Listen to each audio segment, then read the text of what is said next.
I didn't believe in God and I didn't feel loved, and I was just hurting. I was hurting so bad, and I didn't know that there was somebody out there that cared about me and that loved me enough to send his only son to die for me.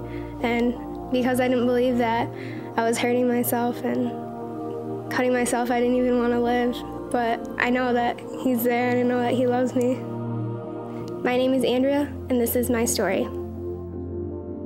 She was a young woman of about 26 years old, and she felt like she was living her dream. She'd married her knight in shining armor. She now had 3 children. She had the little house with the white picket fence.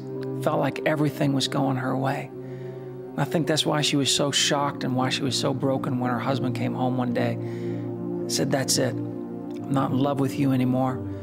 Found someone new. I just can't take the responsibility of these children, this life. This isn't what I signed up for." And he walked out on her cold. That Sunday, she went to church, took her 3 children. Halfway through the service, an older gentleman got up and he sang, "Because he lives, I can face the future. Because he lives, all fear is gone. Because I know he holds tomorrow. Life is worth the living just because Jesus lives." With everything in her heart, she went home that night and she just screamed, "It can't be true. How can this be true?" But as she began to rehearse even some of the Sunday school verses that she learned as a little girl, God so loved her that he gave his only begotten son that she might live.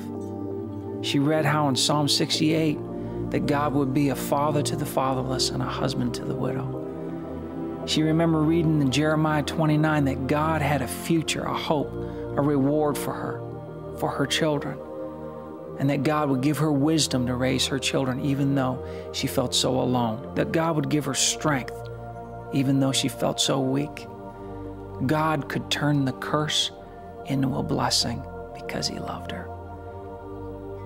You know, I think for me, that story touches my heart every time I talk about it because that was my mom. So that was my story. My name is Stephen, and this is my story.